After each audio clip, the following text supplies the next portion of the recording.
سورہ رعد مدنی ہے، ہجرت کے بعد اس کا نزول ہوا۔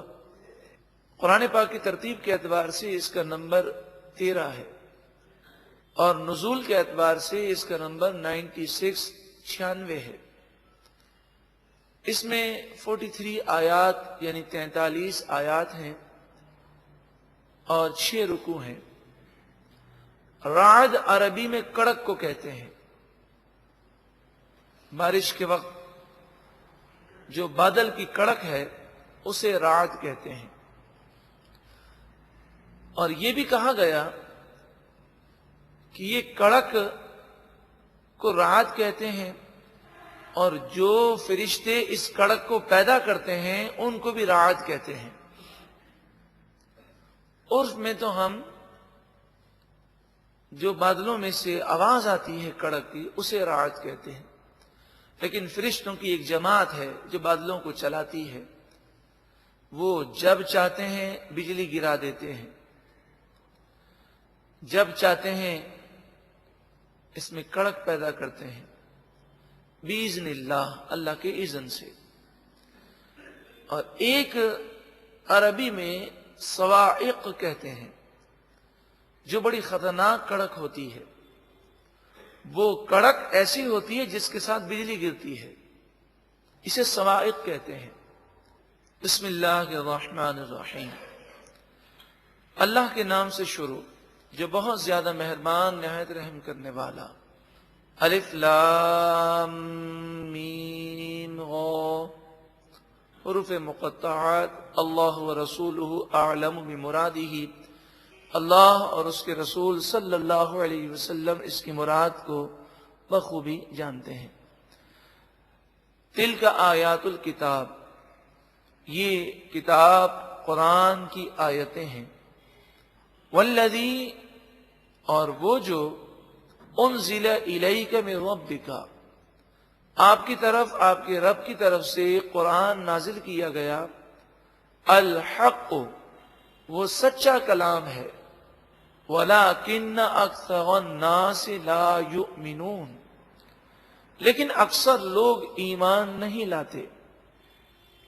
اللہ الذی رفع السماوات بغیر عمد ترونہا، وہ اللہ جس نے آسمانوں کو بلند کیا بغیر ستونوں کے، کوئی ستون تمہیں نظر نہیں آتے۔ بغیر عمد ترونہا، ایسے ستونوں کو جنہیں تم دیکھ سکو، ایسے ستونوں کے بغیر آسمان کو بلند کیا۔ ثم استوى علی العرش، پھر عرش پر متوجہ ہوا۔ وسخر الشمس والقمر، اور سورج اور چاند کو مسخر فرمایا، یعنی سورج اور چاند اللہ کے حکم کے تابع ہیں، فرما بردار ہیں، ایک نظام کے تحت چل رہے ہیں۔ کل یجری لاجل مسمی، سورج و چاند ہر ایک چل رہا ہے ایک مقررہ مدت تک، اور ایک نہ ایک دن اس دنیا کو فنا ہے، سورج کو بھی فنا ہے اور چاند کو بھی فنا ہے۔ یدبر الامر، تمام معاملات چلانے والا اللہ رب العالمین ہے، وہی حکم فرماتا ہے۔ یفصل الآیات، آیتوں کی تفصیل بیان فرماتا ہے۔ لعلکم بلقاء ربکم توقنون، تاکہ تم اپنے رب سے ملاقات کا یقین کر لو، اور یہ یقین ایسا راسخ ہو جائے جو صبح و شام تمہیں گناہوں سے روکنے کے لیے کافی ہو، جس کا یہ یقین ہو جائے اور ہر وقت یہ تصور میں ہو کہ مجھے رب کی بارگاہ میں حاضر ہونا ہے، وہ گناہ نہیں کر سکتا۔ وَهُوَ الَّذِي مَدَّ الْأَرْضَ، وہی ہے ذات جس نے زمین کو پھیلایا۔ وَجَعَلَ فِيهَا رَوَاسِيَ، اور اس زمین میں لنگر ڈالے، پہاڑ بنائے جو زمین کا بیلنس رکھتے ہیں۔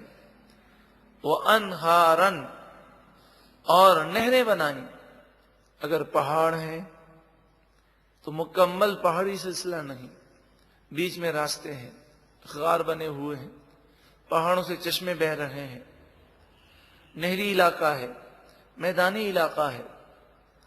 کسی زمین کے خطے میں ایسی صلاحیت ہے کہ وہ زراعت پیدا کرنے والی ہے، یعنی انسانی ضروریات کے مطابق اللہ تعالی نے زمین کو پیدا فرمایا۔ وَمِن كُلِّ الثَّمَرَاتِ، اور مختلف قسم کے پھل پیدا فرمائے۔ جَعَلَ فِيهَا زَوْجَيْنِ اثْنَيْنِ، اور ان پھلوں میں اللہ نے جوڑے بنائے، یعنی پھلوں میں بھی مذکر و مؤنث ہیں۔ یغشی اللیل النہار، وہ رب العالمین رات کو دن سے ڈھانپ دیتا ہے اور دن کو رات سے ڈھانپ دیتا ہے۔ راتیں بڑی ہیں پھر آہستہ آہستہ چھوٹی ہو جاتی ہیں، دن چھوٹے ہیں تو آہستہ آہستہ بڑے ہو جاتے ہیں۔ کیا یہ نظام ہم نے پیدا ہو کر بنایا ہے؟ یہ نظام اللہ نے بنایا ہے۔ یہ نظام پر غور کیا جائے، ایک چھوٹا سا گھر کا نظام چلانے کے لیے کس قدر بھاگ دوڑ کرنی پڑتی ہے، تو کیا یہ پوری کائنات خود بخود بن گئی اور اس کا چلانے والا کوئی نہیں؟ ایسا ہرگز نہیں۔ وہ رب العالمین ہے جو خالق کائنات ہے، وہ اسے چلانے والا ہے۔ جب وہ مالک حقیقی ہے تو لوگوں کی خاطر اس کی نافرمانی نہ کی جائے، بلکہ ہر وقت یہ پیش نظر ہو کہ لوگ ناراض ہوں تو ہو جائیں، بس میرا رب ناراض نہ ہو۔ ان فی ذالک، بے شک ان باتوں میں، لآیات لقوم یتفکرون، اس قوم کے لیے آیتیں ہیں جو غور و فکر کرتی ہے۔ غور و فکر کرنے والی قوم کے لیے اس کائنات کی نشانیوں میں عبرت کے نمونے ہیں۔ وفی الارض، اور زمین میں، قطع متجاورات، ٹکڑے ہیں جو آپس میں ملے ہوئے ہیں۔ مثلا آپ اگر پاکستان میں سفر کریں تو آپ دیکھیں گے کہ بعض زمینیں خشک ہیں، بعض زمینیں بنجر ہیں، بعض زمینیں پتھریلی ہیں، بعض زمینیں سرسبز و شاداب ہیں۔ تو زمین تو اللہ نے بنائی، لیکن سب برابر برابر ہونے کے باوجود زمین کی کیفیات اور اس کی صلاحیتوں میں فرق ہے۔ اگر ساری زمین ایک جیسی ہوتی تو ہمیں معدنیات والی زمین کہاں سے ملتی؟ اگر ساری زمین اگر دریا میں تبدیل ہوتی تو پھر کھیتی باڑی کے لیے ہمیں زمین کہاں سے ملتی؟ اسی طرح آپ ریت کو دیکھیں تو دریائی ریت کی خاصیت الگ ہے، صحرائی ریت کی خاصیت الگ ہے، میدانی علاقوں کی ریت اور مٹی کی خاصیت الگ ہے۔ تو اللہ تبارک و تعالی نے یہ سب ہم پر کرم فرمایا اور ہمیں عطا فرمایا۔ وَجَنَّاتٌ مِّنْ أَعْنَابٍ وَزَرْعٌ، اور انگور اور کھیتی، وَنَخِيلٌ، اور کھجور کے باغات اللہ نے عطا فرمائے۔ سنوان، سنوان سے مراد ہے ایک قسم کے پھل، وغیر سنوان، اور کئی قسم کے پھل۔ ایک درخت کے اندر کھجوریں لگی ہیں اور دوسرے درخت میں کھجوریں لگی ہیں، ایک درخت میں لگنے والی کھجوروں کا ذائقہ دوسرے درخت سے مختلف ہے، اور بسا اوقات ایک ہی درخت میں پھلوں کے ذائقوں میں فرق ہوتا ہے۔ یسقی بماء واحد، حالانکہ ایک ہی پانی سے سب کو سیراب کیا جاتا ہے، پانی ایک ہے، خاصیتیں مختلف ہیں، کوئی میٹھا ہے، کوئی کھٹا ہے، کوئی کڑوا ہے، کوئی اچھا ہے، کوئی برا ہے، کسی کی رنگت میں کیا فرق ہے، کھاد بھی ایک ہے، پانی بھی ایک ہے۔ وَنُفَضِّلُ بَعْدَهَا عَلَى بَعْدٍ فِي الْأُكُلِ، اور ہم کھانے میں، ذائقے میں ایک کو دوسرے پر فضیلت دیتے ہیں۔ کسی پھل کا ذائقہ زیادہ اچھا ہوتا ہے، ان فی ذالک لآیات لقوم یعقلون، بے شک ان تمام باتوں میں عقل رکھنے والی قوم کے لیے نشانیاں ہیں، جس میں سمجھ ہے، عقل ہے۔ وَإِن تَعْجَبْ، اور اگر تمہیں تعجب ہو اور حیرت ہو کہ یہ ان باتوں کے باوجود اللہ پر ایمان نہیں لاتے، فَعَجَبٌ قَوْلُهُمْ، تو تعجب ان کی اس بات پر بھی ہے جو انہوں نے کہا اَإِذَا كُنَّا تُرَابًا، کیا جب ہم مٹی مٹی ہو جائیں گے، اِنَّا لَفِي خَلْقٍ جَدِيدٍ، کیا بے شک ہم خلق جدید میں ہوں گے، یعنی دوبارہ پیدا ہوں گے۔ ان پر تعجب ہے کہ ابتدائی تخلیق کو تو انہوں نے مان لیا کہ ابتدا کرنے والا اللہ تعالی ہے، جس نے انہیں وجود دیا باوجود اس کے کہ ان کا کوئی وجود نہ تھا، تو اب دوبارہ مٹا کر وہ دوبارہ پیدا کرنے پر قادر ہے۔ اولئک الذین کفروا بربہم، یہ وہ لوگ ہیں جو اپنے رب کا انکار کرتے ہیں۔ وَأُولَئِكَ الْأَغْلَالُ فِي أَعْنَاقِهِمْ، اور یہی وہ لوگ ہیں جن کی گردنوں میں عذاب کے طوق ہیں، ان کی گردنوں میں جہنم کی آگ کے طوق ہوں گے۔ وَأُولَئِكَ أَصْحَابُ النَّارِ، اور یہی لوگ جہنمی ہیں۔ ہم فیہا خالدون، وہ اس میں ہمیشہ رہنے والے ہیں۔ وَيَسْتَعْجِلُونَكَ بِالسَّيِّئَةِ قَبْلَ الْحَسَنَةِ، یہ کافر آپ سے بھلائی کے آنے سے پہلے عذاب کا مطالبہ کرتے ہیں، جلدی مچاتے ہیں، وہ ڈھیل کے قائل نہیں، وہ کہتے ہیں اگر ہم غلط ہیں تو عذاب کیوں نہیں آتا۔ وَقَدْ خَلَتْ مِن قَبْلِهِمُ الْمَثُلَاتِ، ان لوگوں سے پہلے لوگوں کے حالات گزر چکے، اور وہ ان لوگوں کی عبرت کی نشانیاں دیکھ چکے، اب اپنے لیے عذاب کی جلدی کیوں کرتے ہیں؟ پچھلے لوگوں کے عبرت کے نشان دیکھ کر عبرت حاصل کریں اور توبہ کریں۔ وَإِنَّ رَبَّكَ لَذُو مَغْفِرَةٍ لِلنَّاسِ عَلَى ظُلْمِهِمْ، بے شک آپ کا رب لوگوں کے گناہ کرنے کے باوجود لوگوں کو بخشنے والا ہے۔ اگر وہ گناہ کرنے کے باوجود بھی توبہ کر لیں اور رب کی بارگاہ میں رجوع لے آئیں تو اللہ تعالیٰ بخش دیتا ہے، اور جو توبہ نہ کرے، گناہوں پر ضد کرے، اڑا رہے، وَإِنَّ رَبَّكَ لَشَدِيدُ الْعِقَابِ، اور بے شک آپ کا رب ضرور شدید عذاب دینے والا ہے۔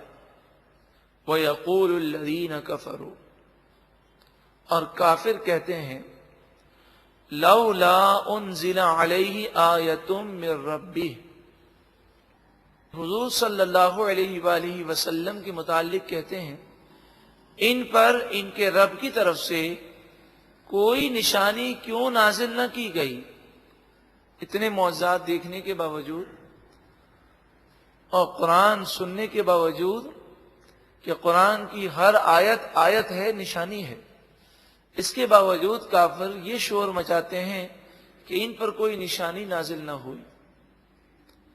انما انت منذر، اے محبوب صلی اللہ علیہ وسلم آپ تو صرف ڈر سنانے والے ہیں۔ وَلِكُلِّ قَوْمٍ هَادٍ، اور آپ قیامت تک آنے والی ہر قوم کو ہدایت دینے والے ہیں۔ حقیقی طور پر ہدایت دینے والا تو اللہ ہے، لیکن رسول اللہ صلی اللہ علیہ وآلہ وسلم ہادی ہیں، ہدایت دینے والے ہیں بِإِذْنِ اللہ۔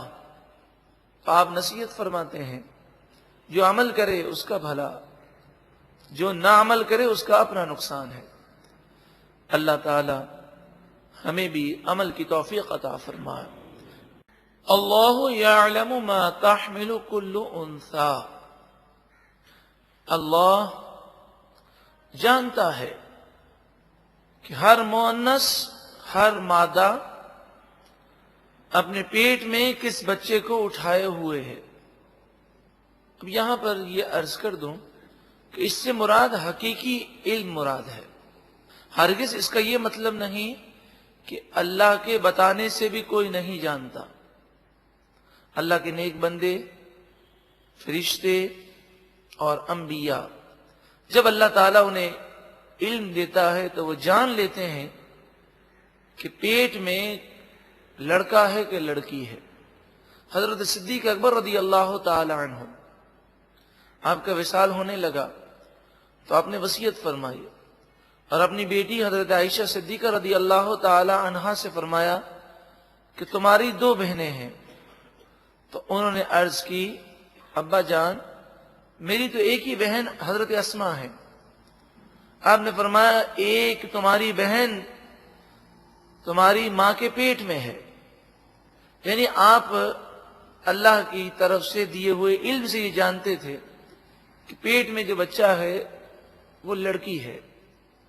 اسی طرح آج کل آلات کے ذریعے اگر الٹرا ساؤنڈ کر کے رپورٹ آ جائے اور یہ بتا دیا جائے کہ بچہ ہے کہ بچی ہے، تو اس بنیاد پر کافر شور نہیں مچا سکتے کہ قرآن مجید فرقان حمید میں تو یہ لکھا ہے کہ اللہ کے سوا کوئی نہیں جانتا۔ یہاں یہ الفاظ نہیں ہے، یہاں پر یہ ہے کہ اللہ جانتا ہے۔ حقیقی علم تو اللہ ہی کو ہے، اور جو کوئی جانتا ہے تو وہ اللہ کی عطا سے جانتا ہے، یا تو روحانی عطا ہے یا جسمانی عطا ہے۔ اگر ڈاکٹر الٹرا ساؤنڈ میں دیکھ کر یہ بتاتا ہے تو اسے آنکھیں کس نے دی ہیں؟ اللہ نے۔ اسے ذہن کس نے دیا ہے؟ اس کو ہاتھ کس نے دیے؟ اور پھر یہ رپورٹ بھی کوئی یقینی نہیں ہوتی، اس میں غلطیوں کے امکانات بھی ہیں۔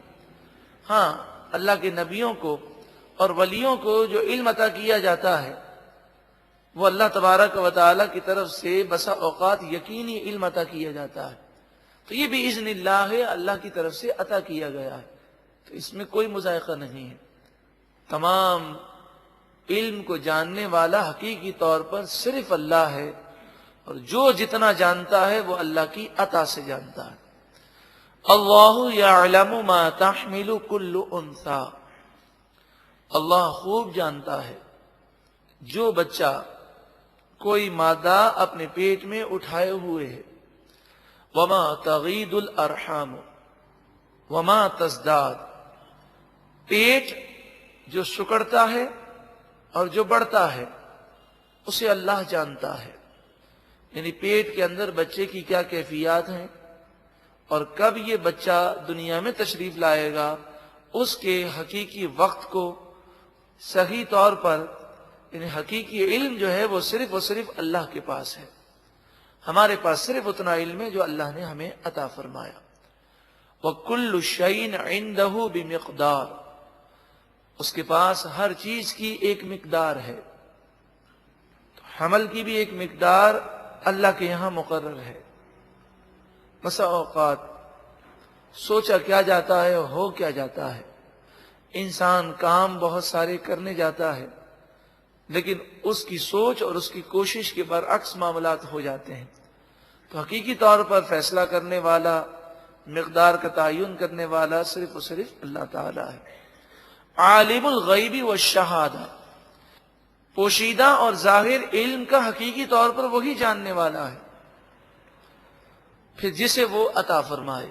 الکبیر، بڑا ہے، المتعال، بلند و بالا ہے۔ سواء منکم من اسر القول، برابر ہے تم پر کہ تم میں سے کوئی آہستگی سے بات کرے، ومن جہر بہ، اور جو کوئی بلند آواز سے بات کرے، وہ آہستہ آوازوں کو بھی سنتا ہے اور بلند باتوں کو بھی سنتا ہے، بلکہ وہ دل کے ارادوں کو بھی جانتا ہے۔ ومن هو مستخف باللیل، اور وہ شخص جو رات میں چھپا ہوا ہو، وَسَارِبٌ بِالنَّهَارِ، یا وہ شخص جو دن میں چل رہا ہو، سب کو دیکھنے والا اور سب کو جاننے والا اللہ رب العالمین ہے۔ لَهُ مُعَقِّبَاتٌ مِّن بَيْنِ يَدَيْهِ وَمِنْ خَلْفِهِ، اسی کے ہیں معقبات فرشتے۔ یہ فرشتوں کی وہ قسم ہے کہ جو صبح آتے ہیں اور پھر شام کو چلے جاتے ہیں۔ یہ ہر انسان پر مقرر کیے گئے، اور مومن پر ان کی تعداد بعض مفسرین نے 60 بیان کی، 60 تعداد بیان کی۔ ان کا کام کیا ہوتا ہے؟ فرمایا من بین یدیہ ومن خلفہ، آگے پیچھے وہ آتے جاتے ہیں۔ فجر کی نماز کے وقت وہ آتے ہیں اور عصر کی نماز کے وقت جاتے ہیں۔ تو دوسرے فرشتے عصر کی نماز کے وقت آتے ہیں تو فجر کی نماز کے وقت جاتے ہیں۔ جب بھی یہ اللہ کی بارگاہ میں پہنچتے ہیں، اللہ تعالیٰ فرماتا ہے کہ میرے نیک بندے کو تم نے کس حال میں پایا اور کس حال میں چھوڑا؟ وہ کہتے ہیں پروردگار، جب ہم صبح کے وقت گئے تو اسے نماز پڑھتے ہوئے دیکھا، اور جب عصر کے وقت ہم وہاں سے نکلے تو وہ نماز پڑھ رہا تھا۔ اسی طرح عصر کے وقت آنے والے فرشتے اور صبح کو جانے والے فرشتے بھی یہی بات کہتے ہیں، یحفظونہ، یہ فرشتے اس کی حفاظت کرتے ہیں، من امر اللہ، اللہ کے حکم سے۔ جب تک اللہ تعالیٰ چاہتا ہے وہ حفاظت کرتے ہیں، اور جو تقدیر کا فیصلہ ہے وہ جب آتا ہے تو فرشتے اللہ کے حکم سے ہٹ جاتے ہیں۔ ان اللہ لا یغیر ما بقوم، بے شک اللہ تعالی کسی قوم کی حالت کو نہیں بدلتا، حتی یغیروا ما بانفسہم، جب تک کہ وہ خود اپنی حالت کو نہ بدل دیں۔ مراد یہ ہے کہ انسان پر نعمتوں کی بارشیں ہیں، یہ نعمتوں سے محروم انسان خود بخود نہیں ہوتا، بلکہ وہ خود گناہ کر کے، نافرمانی کر کے اپنے لیے تباہی کو مقدر بناتا ہے۔ وَإِذَا أَرَادَ اللَّهُ بِقَوْمٍ سُوءًا، اور جب اللہ تعالیٰ کسی قوم پر عذاب دینے کا ارادہ فرما لے ان کے گناہوں کی وجہ سے، فَلَا مَرَدَّ لَهُ، اس عذاب کو روکنے والا کوئی بھی نہیں ہے۔ وَمَا لَهُم مِّن دُونِهِ مِن وَالٍ، اور اللہ کے مقابلے میں ان کے لیے کوئی دوست نہیں ہے، کوئی حمایتی نہیں ہے۔ هُوَ الَّذِي، وہ اللہ، یُریکم، جو تمہیں دکھاتا ہے، البرق، بجلی، خوفا و طمعا، اس میں خوف بھی ہے اور امید بھی ہے۔ خوف تو اس بات کا ہے کہ بجلی گر نہ جائے، اور امید اس بات کی ہے کہ جب بجلیاں چمکتی ہیں تو بارش کی امید ہوتی ہے، اور یہ بجلیاں اس وقت زیادہ چمکتی ہیں جب زوردار بارشیں ہو رہی ہوں، تو بارش سے انسان خوش ہوتا ہے، لیکن بجلی کے گرنے سے خوف کرتا ہے۔ وَيُنْشِئُ السَّحَابَ الثِّقَالَ، شاید ہمارے ذہن میں یہ بات نہ آئے اور ذہن یہ سوچے کہ ہمیں تو جب بارش ہوتی ہے تو بجلی گرنے کا کبھی خوف نہیں ہوتا۔ اصل میں بات یہ ہے کہ یہ اللہ تعالیٰ کا فضل ہے۔ شہر کراچی میں کبھی کوئی ایسا واقعہ ہماری نظر سے نہیں گزرا کہ بجلی گر گئی ہو، یا اگر گری ہوگی تو شاید ہمیں پتہ نہیں ہوگا۔ لیکن جن علاقوں میں اکثر بجلی گر جایا کرتی ہے، وہاں جب بارش ہوتی ہوگی تو لوگوں کی کیا حالت ہوتی ہوگی آپ سمجھ رہے ہیں کہ جب بجلی گرتی ہے تو گھر کو جلا دیتی ہے، انسان کو راکھ کر دیتی ہے، تو اس وقت لوگوں کی جو خوف کا عالم ہوتا ہوگا اسے ہم یہاں بیٹھے بیٹھے شاید نہ سمجھ سکیں۔ وَيُنْشِئُ السَّحَابَ الثِّقَالَ، وہ اللہ تعالی بھاری بادلوں کو پھیلا دیتا ہے، اور یہ بادل آ کر پھیل جاتے ہیں اور پورے علاقے کو گھیر لیتے ہیں۔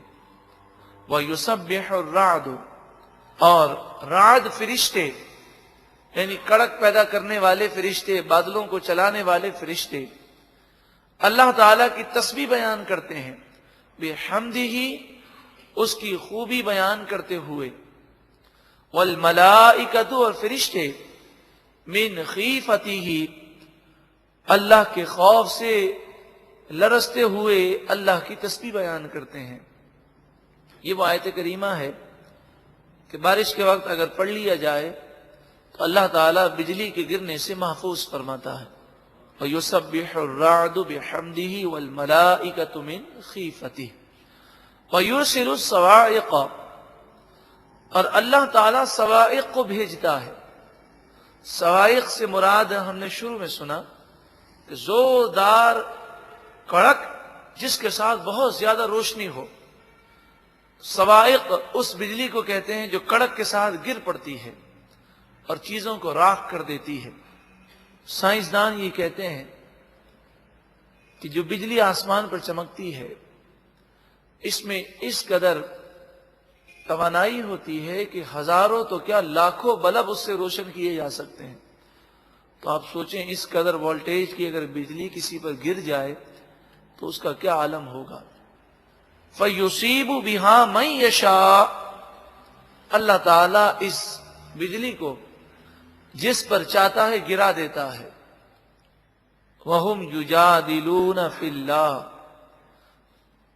اور وہ لوگ اس وقت اللہ کے بارے میں جھگڑا کر رہے ہوتے ہیں، اللہ کی نافرمانی کر رہے ہوتے ہیں، دین کا مذاق اڑا رہے ہوتے ہیں، اللہ کے بارے میں بحث مباحثہ کر رہے ہوتے ہیں اور اللہ کو ماننے سے انکار کر رہے ہوتے ہیں۔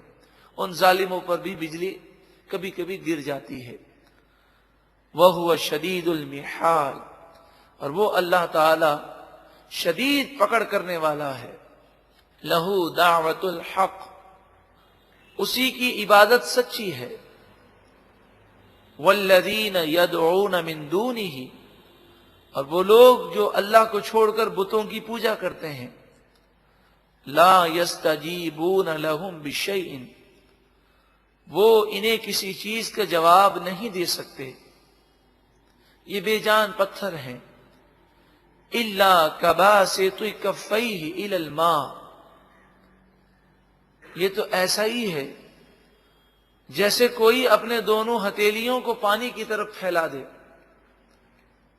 اور کہے اے پانی تو میرے منہ میں آ جا، لیبلغ فاہ، تاکہ وہ پانی اس کے منہ میں پہنچ جائے، وما ہوا ببالغہ، اور وہ پانی اس کے منہ میں پہنچنے والا نہیں، کیونکہ پانی بے جان ہے، وہ ہماری بات کو سن کر وہ عمل کرے ایسا نہیں ہے۔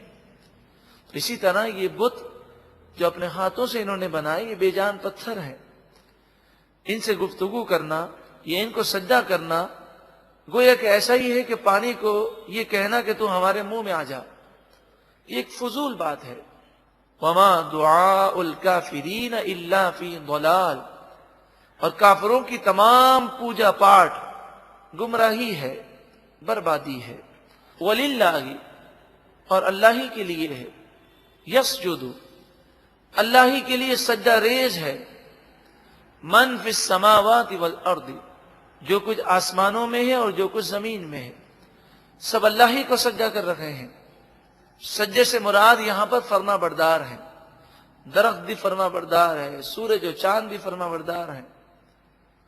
طوعا، خوشی سے، انسان اور جن کے علاوہ تمام مخلوق اللہ کی فرما بردار ہے خوشی کے ساتھ، وکرہن، اور مجبوری کے ساتھ۔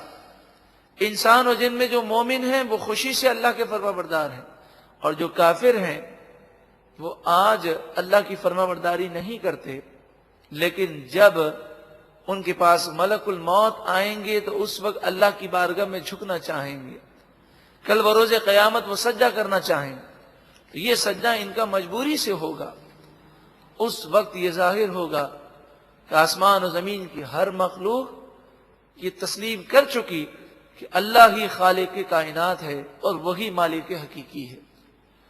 وَظِلَالُهُمْ، اور ان لوگوں کے سائے اللہ کو سجدہ کرتے ہیں بالغدو والآصال، صبح کے وقت اور شام کے وقت۔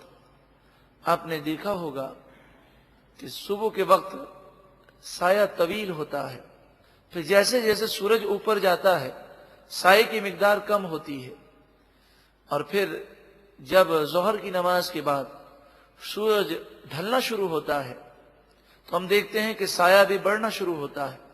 لیکن پہلے سایہ اگر مغرب کی طرف تھا تو اب دوپہر کے بعد سایہ مشرق کی طرف ہوتا ہے، کیونکہ سورج کا رجحان مغرب کی طرف ہے۔ یہ بظاہر ہم سائنسی طور پر تو یہ سمجھتے ہیں کہ یہ لائٹ کا اثر ہے، یہ سورج کا اثر ہے، لیکن سوال یہ ہے کہ اس روشنی میں سایہ پیدا کرنے کی طاقت کس نے پیدا کی؟ یہ نظام کس نے پیدا کیا؟ کوئی شخص اپنے بت کو سجدہ کر رہا ہوتا ہے، لیکن آپ نے دیکھا ہوگا کہ سایہ اس کے ساتھ نہیں ہوتا، سایہ الگ ہوتا ہے۔ اب جب انسان سجدے میں ہوتا ہے تو وہ سایہ بھی سجدے میں محسوس ہوتا ہے۔ فرمایا اللہ تعالی نے اس سائے میں یہ شعور دیا ہے، بے جان چیز ہے، ایک اثر ہے روشنی کا، لیکن اللہ تعالی کی شان اور اس کی طاقت سے یہ بعید نہیں ہے، وہ جو چاہے کر سکتا ہے۔ وہ سایہ اس وقت اس کافر پر لعنت کر رہا ہوتا ہے اور وہ اللہ کی بارگاہ میں جھکا ہوا ہوتا ہے۔ وَظِلَالُهُمْ بِالْغُدُوِّ وَالْآصَالِ، اور ان لوگوں کی سائے بھی اللہ کو سجدہ کرتے ہیں صبح و شام۔ جب سجدے کا ذکر کیا گیا تو یہ آیت سجدہ ہے، بندہ اس موقع پر سجدے میں گر جاتا ہے اور رب العالمین کی بارگاہ میں سجدہ کر کے وہ اپنے حال سے یہ بتاتا ہے کہ ہم بھی اپنے رب کی بارگاہ میں جھکنے والے اور اسے سجدہ کرنے والے ہیں۔ قل، اے محبوب آپ فرمائیے، مر رب السماوات والارض، آسمان و زمین کا رب کون ہے؟ قل اللہ، اے محبوب آپ فرمائیے اللہ آسمان و زمین کا رب ہے۔ قل، اے محبوب آپ فرمائیے، افاتخذتم من دونہ اولیاء، کیا تم نے اللہ کے مقابلے میں دوست بنا لیے؟ لا یملکون لانفسہم نفعا ولا ضرا، حالانکہ وہ خود اپنے لیے بھی کسی نفع اور نقصان کے مالک نہیں ہیں۔ مراد یہ ہے کہ اللہ کے مقابلے میں اگر کسی کو دوست سمجھا جائے، یعنی اس کی دوستی کی وجہ سے اللہ کی نافرمانی کی جائے، تو حقیقی نفع نقصان کا مالک تو اللہ تعالیٰ ہے۔ تو انسان کو لوگوں کی خاطر اللہ کی نافرمانی نہیں کرنی چاہیے۔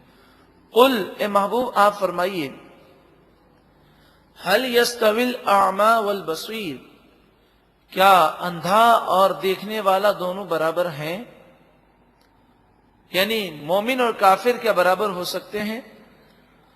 ام هل تستوي الظلمات والنور، کیا اندھیرے اور روشنی یہ دونوں برابر ہو سکتے ہیں؟ یعنی کفر وہ اندھیرے ہیں، نور سے مراد ایمان، یہ دونوں چیزیں برابر نہیں ہو سکتی۔ ام جعلوا للہ شرکاء خلقوا کخلقہ، کیا انہوں نے اللہ کے لیے چند شریک ٹھہرا لیے، ان شریکوں نے کیا اللہ جیسی مخلوق پیدا کی؟ فتشابہ الخلق علیہم، کہ ان پر مخلوق کی پیدائش متشابہ ہو گئی ہو۔ مراد یہ ہے کہ جیسا اللہ تعالی خالق اور مالک ہے، ایسا کیا کوئی ان کا بت بھی ہے کہ انہیں شبہ پڑ گیا، اس لیے وہ اللہ کی عبادت بھی کرتے ہیں اور اس بت کی پوجا بھی کرتے ہیں۔ یہ بے جان بت تو کچھ بھی نہیں کر سکتا۔ اگر کسی میں کوئی طاقت ہے بھی، انسان میں طاقت ہے، جنات میں طاقتیں ہیں، فرشتوں میں طاقتیں ہیں، تو جس میں جو طاقت ہے وہ اللہ کی دی ہوئی طاقت ہے۔ حقیقی طور پر مالک تو صرف و صرف اللہ تعالی ہے۔ قل اللہ خالق کل شیء، آپ فرمائیے اللہ ہر چیز کا خالق ہے، وَهُوَ الْوَاحِدُ الْقَهَّارُ، وہی یکتا ہے، واحد ہے، قہار ہے، کافروں پر غضب فرمانے والا ہے۔ انزل من السماء ماء، اللہ نے آسمان سے پانی کو نازل کیا، فسالت اودیۃ بقدرها، پھر اس پانی کی مقدار نالے بہہ پڑتے ہیں، ریلے، جب بارش ہوتی ہے تو بارش کے بعد آپ نے دیکھا ہوگا کہ ریلے کے ریلے پانی کے جاتے ہیں۔ فاحتمل السیل زبد الرابیہ، پس وہ ریلا یعنی پانی کا جو ریلا جا رہا ہے وہ ابھرنے والے جھاگ کو اٹھاتا ہے۔ جب بہت کثرت سے پانی گزر رہا ہوتا ہے تو پانی کے اوپر آپ کو ایک جھاگ نظر آتی ہے، ایک تو بلبلے ہوتے ہیں اور ایک جو کئی بلبلے ہوں تو ایک جھاگ جیسا محسوس ہوتا ہے۔ اب آپ بتائیے اس جھاگ کی کوئی حیثیت ہے؟ ایک عارضی چیز ہے جس کی اپنی کوئی حیثیت نہیں، اصل تو پانی ہے۔ اسی طرح حق اور باطل کو دیکھا جائے تو باطل اگر ابھر آتا ہے تو اس کی اپنی کوئی حیثیت نہیں ہے، اصل حقیقت اور اصل حیثیت جو ہے وہ حق کی ہے۔ ایک نہ ایک دن باطل کو فنا ہے اور حق کی فتح ہے۔ وَمِمَّا يُوقِدُونَ عَلَيْهِ فِي النَّارِ، اور جس پر وہ آگ دہکاتے ہیں، گرم کرتے ہیں، جیسے کھانا پکاتے ہیں، پانی گرم کرتے ہیں، یا لوہا پگھلایا جاتا ہے اور وہ لکوڈ بن جاتا ہے، مائع بن جاتا ہے، تو اس پر بھی جھاگ جیسا محسوس ہوتا ہے۔ اوپر اس جھاگ کی کوئی حیثیت نہیں ہے، بلکہ وہ تو میل کچیل ہوتا ہے جب اسے ہٹا دیا جاتا ہے۔ بلکہ بعض اوقات تو ایسا بھی ہوتا ہے کہ کسی چیز کے میل کو دور کرنے کے لیے بار بار اسے ابالا جاتا ہے اور اوپر جو ہے میل کچیل آتا رہتا ہے، اسے صاف کر دیتے ہیں، تو اوپر جو جھاگ ہے وہ میل کچیل ہے، اس کی کوئی حیثیت نہیں۔ اصل حیثیت تو نیچے موجود پانی کی ہے یا اس چیز کی ہے جس کو گرم کیا گیا۔ فرمایا ابتغاء حلیۃ، زیورات بنانے کے لیے سونے کو چاندی کو جوش دیا جاتا ہے، پگھلایا جاتا ہے۔ او متاع، یا سامان بنانے کے لیے لوہا، پیتل وغیرہ دھاتوں کو پگھلایا جاتا ہے۔ زبد مثلہ، اس پر بھی اسی طرح کا ایک جھاگ بن جاتا ہے۔ تو جھاگ اوپر ہے، نیچے اصلیت ہے۔ اسی طرح کبھی کبھی باطل اوپر آ جاتا ہے اور باطل اوپر آ کر حق کو چھپانے کی کوشش کرتا ہے، لیکن باطل کبھی حق کو ختم نہیں کر سکتا۔ حق ہی کی فتح جو ہے وہ آخری فتح ہے۔ کذالک، اسی طرح یضرب اللہ الحق والباطل، اللہ تعالی حق اور باطل کی مثال بیان فرماتا ہے۔ فاما الزبد، پس بہرحال جھاگ جو اوپر آ گیا، پوری چیز کو اس نے گھیر لیا، فَيَذْهَبُ جُفَاءً، وہ جل کر غائب ہو جاتا ہے۔ وَأَمَّا مَا يَنْفَعُ النَّاسَ، اور بہرحال وہ اصلیت، وہ سونا، وہ چاندی، وہ لوہا، وہ پیتل جو اصل ہے، جو لوگوں کو نفع دیتا ہے، فَيَمْكُثُ فِي الْأَرْضِ، وہ زمین میں باقی رہتا ہے۔ اسی طرح حق باقی رہے گا اور کافروں کے ٹولے اور کافروں کے گروپس بلند ہو کر ایک نہ ایک دن فنا کی طرف چلے جائیں گے، اور یہ حق تا قیامت قائم و دائم رہے گا۔ ہاں، یہ ہو سکتا ہے کہ جس طرح جھاگ بسا اوقات چیز کو گھیر لیتا ہے تو وقتی طور پر مشکلات آ سکتی ہیں، لیکن اگر مسلمان اسلام پر قائم و دائم رہیں تو ایک نہ ایک وقت مسلمانوں کو ضرور عروج، فتح اور نصرت نصیب ہوگی۔ کذالک، اسی طرح یضرب اللہ الامثال، اللہ تعالی مثالوں کو بیان فرماتا ہے. للذین استجابوا لربہم الحسنی، جن لوگوں نے اپنے رب کا حکم مانا انہی کے لیے بھلائی ہے، یعنی انہی کے لیے جنت ہے. یہاں پر الحسنی سے مراد جنت ہے. والذین لم یستجیبوا لہ، اور وہ لوگ جو ان مثالوں کو قبول نہیں کرتے، اللہ کی بارگاہ میں جھکتے نہیں ہیں. لو ان لہم ما فی الارض جمیعا، اگر ان کے پاس وہ تمام چیزیں ہوتی جو زمین میں ہیں، ومثلہ معہ، اور اسی کی مثل ان کے پاس اور بھی زمین کی دولت ہوتی، یعنی پوری زمین کی دولت اور اس کی مثل اور دولت ان کے پاس اگر ہوتی، تو کل بروز قیامت جب وہ عذاب کو دیکھیں گے تو عذاب سے بچنے کے لیے سب قربان کرنے کو تیار ہو جاتے. لیکن کل بروز قیامت کچھ بھی ان کے پاس نہیں ہوگا. تو آج دنیا کے اندر تھوڑے مال کی قربانی دینی ہے، حرام سے بچنا ہے. تھوڑے وقت کی قربانی دینی ہے، نماز پڑھنی ہے. تھوڑی سی ہمیں اپنی عادات کو تبدیل کر کے شریعت کے مطابق بنانا ہے. اتنی تھوڑی سی محنت ہم آج نہیں کرتے. لَفْتَدَوْا بِهِ، ضرور عذاب سے جان چھڑانے کے لیے وہ اس مال کو دے دیتے، وہاں سب کچھ کرنے کو تیار ہو جائیں گے. ابھی وقت ہے. اولئک لہم سوء الحساب، ایسے لوگوں کے لیے بڑا برا حساب ہوگا، بڑی سختی کے ساتھ حساب لیا جائے گا. اللہ تعالی ہمیں حساب و کتاب سے محفوظ فرمائے اور بے حساب اپنے محبوب کے صدقے میں جنت عطا فرمائے. وَمَأْوَاهُمْ جہنم، اور ان کا ٹھکانہ جہنم ہے. وَبِئْسَ الْمِہَادُ، وہ بہت ہی برا بچھونا ہے، بہت ہی بری جگہ ہے پلٹنے کی. أَفَمَن يَعْلَمُ أَنَّمَا أُنزِلَ إِلَيْكَ مِن رَبِّكَ الْحَقُّ، کیا وہ شخص جو اس بات کو جانتا ہے کہ آپ کی طرف، آپ کے رب کی طرف سے جو نازل کیا گیا وہ کلام سچا ہے، کیا ایسا شخص کمن ہوا اعما، وہ اندھے کی طرح ہو سکتا ہے کہ جو کافر ہے اور قرآن پر ایمان نہیں لاتا؟ انما یتذکر اولو الالباب، نصیحت تو صرف عقل مند ہی قبول کرتے ہیں. عقل مند کون لوگ ہیں؟ الذین یوفون بعہد اللہ، جو اللہ سے کیے ہوئے وعدے کو پورا کرتے ہیں. ولا ينقضون المیثاق، اور وہ پختہ وعدوں کو توڑتے نہیں ہیں.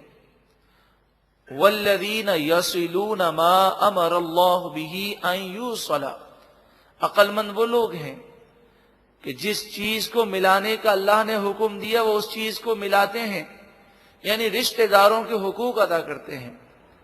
وَيَخْشَوْنَ رَبَّهُمْ، اور اپنے رب سے ڈرتے ہیں. وَيَخَافُونَ سُوءَ الْحِسَابِ، نیک ہونے کے باوجود برے حساب سے وہ خوف کرتے ہیں کہ کہیں ہمارا انجام برا نہ ہو جائے. وَالَّذِينَ صَبَرُوا ابْتِغَاءَ وَجْهِ رَبِّهِمْ، یہ نیک لوگ وہ ہیں جو اپنے رب کی رضا کو حاصل کرنے کے لیے صبر کرتے ہیں. وَأَقَامُوا الصَّلَاةَ، اور وہ نماز قائم رکھتے ہیں. وَأَنفَقُوا مِمَّا رَزَقْنَاهُمْ سِرًّا وَعَلَانِيَةً، اور وہ اس روزی سے جو ہم نے انہیں دی چھپ کر اور اعلانیہ اللہ کی راہ میں دیتے ہیں، ہماری راہ میں دیتے ہیں. وَيَدْرَؤُونَ بِالْحَسَنَةِ السَّيِّئَةِ، وہ برائی کو بھلائی سے دور کرتے ہیں. کوئی برا شخص ہے اس کے ساتھ اچھا سلوک کرتے ہیں اور نفرت کو محبت سے تبدیل کرتے ہیں. اسی طرح گناہ ہو جائے فوراً توبہ کرتے ہیں، نیکی کرتے ہیں اور نیکی گناہوں کو مٹا دیتی ہے. اولئک لہم عقبی الدار، یہی وہ لوگ ہیں جن کے لیے آخرت کا عظیم الشان گھر ہے، اس کا اچھا انجام ہے. جنات عدن، ہمیشہ کی جنتیں. یدخلونہا وہ اس میں داخل ہوں گے، ومن صلح اور جو نیک ہوں گے، من آبائہم و ازواجہم و ذریاتہم ان کے آباء و اجداد میں سے، ان کی بیویوں میں سے، ان کی اولاد میں سے جو نیک ہوں گے وہ بھی جنت میں جائیں گے۔ لیکن اللہ تعالیٰ کا کرم دیکھیں کہ والد بہت زیادہ نیک ہے، اولاد اتنی زیادہ نیک نہیں ہے، لیکن اللہ تبارک و تعالیٰ ایک شخص کی نیکی کی وجہ سے اس کے خاندان والوں کو جنت کے ایک ہی درجے میں، اعلیٰ درجے میں سب کو جمع فرما دے گا۔ جس کا ایمان پر خاتمہ ہو اور جس کا خاتمہ یعنی توبہ پر ہو، جس کے لیے جنت ملی، تو ایسا نہیں ہوگا کہ باپ جو ہے جنت کے اعلیٰ درجے میں اور بیٹا جو ہے وہ ادنا درجے میں، ان میں فاصلہ نہ رکھا جائے گا، بلکہ اللہ اپنی رحمت سے سب کو جمع فرما دے گا۔ لیکن جنت میں داخلہ ہونا یہ ضروری ہے، ایمان کی سلامتی ضروری ہے۔ والملائکۃ اور فرشتے یدخلون علیہم من کل باب ہر دروازے سے ان پر داخل ہوں گے۔ سلام علیکم فرشتے کہیں گے تم پر سلامتی ہو، بما صبرتم یہ تمہارے صبر کا بدلہ ہے، فنعم عقبی الدار تو آخرت کا گھر کیا ہی خوب ملا۔ محترم و پیارے بھائیوں، یہ عقل مند لوگوں کی نشانیاں ہیں۔ اللہ تبارک و تعالیٰ کی بارگاہ میں یہی دعا ہے کہ اللہ تعالیٰ ہمیں بھی عقل مندی عطا فرمائے۔ یہ بھی کوئی عقل مندی ہے کہ انسان اپنے کھانے کی تمیز رکھے، کاروبار کی عقل رکھے، اپنے دنیاوی نفع نقصان کو سمجھے اور آخرت و قبر کے وہ نفع نقصان کو فراموش کر دے، تو سب سے بڑا نادان اور احمق تو وہی ہے۔ اس رکوع میں عقل مندوں کی جو نشانیاں بیان ہوئیں، پہلی نشانی یہ بیان ہوئی کہ وہ اللہ سے کیے ہوئے وعدے اور عہد کو پورا کرتے ہیں۔ ہم نے جب کلمہ پڑھا تو گویا کہ وعدہ کیا کہ ہم فرما برداری اللہ کی کریں گے، اللہ ہمیں عمل کی توفیق عطا فرمائے۔ دوسری نشانی یہ بیان ہوئی کہ وہ رشتہ داروں کے حقوق ادا کرتے ہیں، اللہ تعالی ہمیں بھی حقوق ادا کرنے کی توفیق عطا فرمائے۔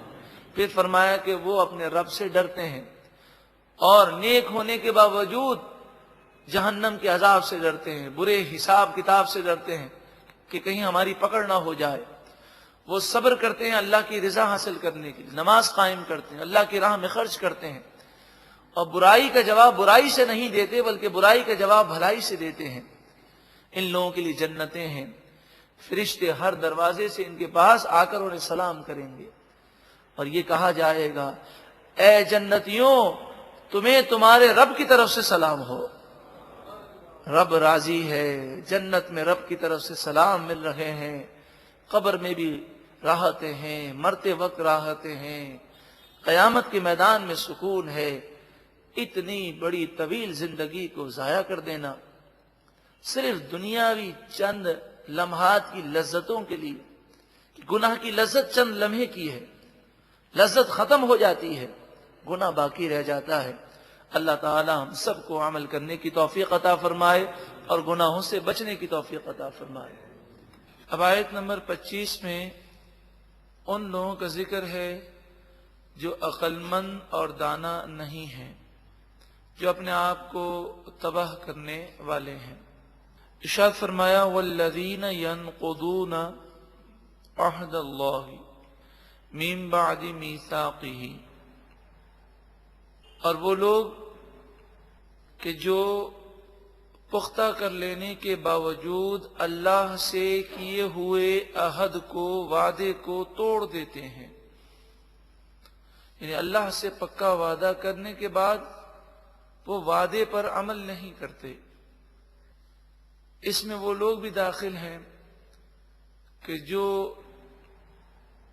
یہ نیت کرتے ہیں کہ ہمارا یہ کام ہو جائے تو ہم اللہ کی راہ میں اتنا مال دیں گے، اتنے روزے رکھیں گے، اتنی نمازیں پڑھیں گے، لیکن پھر وہ منت کو پورا نہیں کرتے۔ اسی طرح ہر مومن جو کہ مومن ہے، اس نے اللہ تعالیٰ سے یہ عہد کیا ہے کہ اللہ کے سوا کوئی معبود نہیں، محمد صلی اللہ علیہ وسلم اللہ کے رسول ہیں۔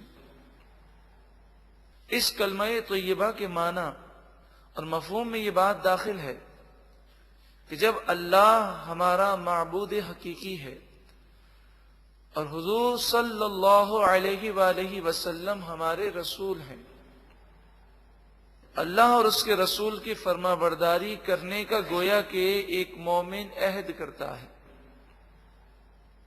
اور بار بار کرتا ہے، پھر بھی نافرمانی کرنا یہ عہد کو توڑنا ہے۔ وَيَقْطَعُونَ مَا أَمَرَ اللَّهُ بِهِ أَن يُوصَلَ، جس رشتہ داری کے ملانے کا اللہ نے انہیں حکم دیا وہ اسے کاٹتے ہیں۔ تو بغیر شرعی اجازت کے رشتہ داری کو توڑنا، کاٹ دینا یہ حرام اور گناہ ہے۔ اس سے ان لوگوں کو عبرت حاصل کرنی چاہیے کہ جو رشتہ داروں میں پھوٹ ڈالنے کے لیے بڑی بھاگ دوڑ کرتے ہیں اور ادھر کی بات ادھر کر کے آپس میں لڑوا دیتے ہیں۔ وَيُفْسِدُونَ فِي الْأَرْضِ، اور وہ زمین میں فساد کرتے ہیں۔ أُولَئِكَ لَهُمُ اللَّعْنَةُ، یہی وہ لوگ ہیں جن پر اللہ کی لعنت ہے، یعنی وہ اللہ کی رحمت سے دور ہیں۔ وَلَهُمْ سُوءُ الدَّارِ، اور ان کے لیے بہت ہی برا گھر یعنی جہنم ہے۔ اللہ یبسط الرزق لمن یشاء ویقدر، اللہ تعالی جس کے لیے چاہے روزی کشادہ فرماتا ہے اور جس کے لیے چاہے روزی کو تنگ کر دیتا ہے۔ جس کے لیے روزی کشادہ کی گئی یہ کوئی دلیل نہیں کہ اللہ اس سے راضی ہے، اور جس کے لیے روزی کو تنگ کر دی گئی یہ کوئی دلیل نہیں کہ اللہ اس سے ناراض ہے۔ روزی کی فراوانی، مال کی بارشیں یہ بھی امتحان ہے، اور روزی کی تنگی یہ بھی امتحان ہے۔ اللہ تبارک و تعالی کبھی مال دے کر آزماتا ہے اور کبھی مال لے کر آزماتا ہے۔ ہر حال میں اللہ کا شکر کرنا چاہیے اور صبر کا دامن مضبوطی سے تھامنا چاہیے، لیکن ہم اس چیز کو نہیں سمجھتے۔ ہماری نظر صرف دنیا پر ہے، جب دنیا ملتی ہے تو ہم خوش ہو جاتے ہیں، جب دنیا چلی جاتی ہے تو ہم رنجیدہ ہو جاتے ہیں۔ وَفَرِحُوا بِالْحَيَاةِ الدُّنْيَا، اور یہ کافر دنیا کی زندگی پر خوش ہیں، صرف دنیا کے حصول میں لگے ہوئے ہیں۔ وَمَا الْحَيَاةُ الدُّنْيَا فِي الْآخِرَةِ إِلَّا مَتَاعٌ، دنیا کی زندگی آخرت کے مقابلے میں بے حقیقت ہے۔ دنیا کی زندگی تھوڑا سا نفع اٹھانا ہے۔ اللہ تعالی ہمیں قرآن پاک کے نور سے ایسا منور کر دے کہ ہمیں دنیا سے زیادہ قبر و آخرت کی فکر ہو جائے، اور ہر حال میں ہم اللہ کا شکر کریں اور ہر حال میں صبر کریں۔ 10ویں رکوع کا آغاز ہے، یہ 13ویں پارے کا 10واں رکوع ہے، اور سورہ رعد کا 4تھا رکوع۔ وَيَقُولُ الَّذِينَ كَفَرُوا لَوْلَا أُنزِلَ عَلَيْهِ آيَةٌ مِّن رَّبِّهِ، اور کافر کہتے ہیں اس نبی صلی اللہ علیہ وسلم پر ان کے رب کی طرف سے کوئی نشانی کیوں نازل نہ ہوئی، یعنی اتنی نشانیاں دی گئیں کہ قرآن مجید فرقان حمید کی ہر آیت کو ہم آیت اسی لیے کہتے ہیں کہ یہ خود ایک نشانی ہے۔ حضور کے کئی معجزات، مگر یہ ان کی ضد کہ کہتے ہیں کہ کوئی نشانی کیوں نہ دی گئی۔ قل، اے محبوب آپ فرمائیے، ان اللہ یضل من یشاء، بے شک اللہ تعالی جسے چاہے گمراہ کر دیتا ہے، اور گمراہ اسے فرماتا ہے جس سے وہ ناراض ہو جاتا ہے۔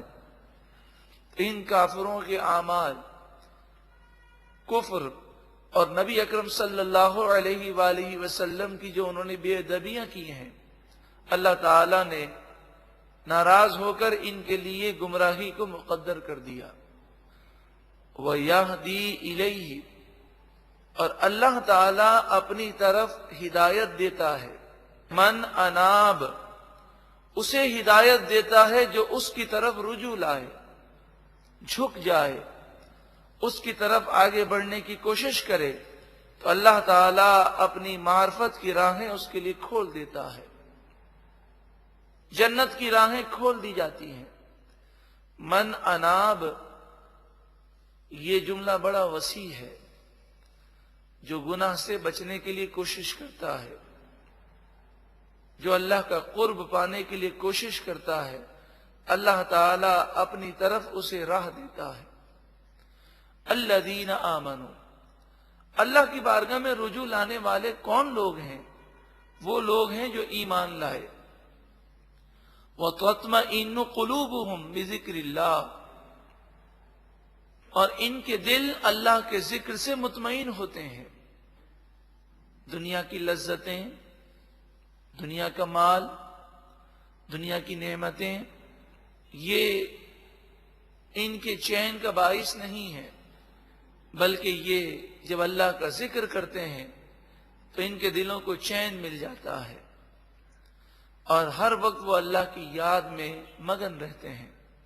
الا سن لو، بذکر اللہ تطمئن القلوب، دلوں کا چین تو صرف اللہ کی یاد میں ہے۔ دلوں کا چین نہ تو فلموں اور ڈراموں میں ہے، نہ ہی ناچ گانوں میں ہے، نہ ہی کھیل کود میں ہے، نہ ہی تفریحات میں ہے۔ قرآن مجید فرقان حمید فرماتا ہے دلوں کا چین تو صرف اللہ کی یاد میں ہے۔ اس کی وجہ کیا ہے؟ اس کی وجہ یہ ہے کہ روح نے عالم ارواح میں یہ عہد کیا، جب اللہ تعالیٰ نے فرمایا کیا میں تمہارا رب نہیں ہوں، تو روحوں نے کہا ہاں کیوں نہیں ہے پروردگار، تو ہی ہمارا رب ہے۔ تو تمام روحیں عالم ارواح میں ایمان لائیں۔ اب جو دنیا میں روح آئی جسم کے اندر، اور پھر جب روح کو اس کی غذا نہ ملی اور نافرمانیوں گناہوں بھری زندگی ایک انسان نے گزاری، تو روح بے چین ہے۔ تو یہ جب تک روح کو چین نہیں ملے گا، انسان کو سکون نہیں مل سکتا۔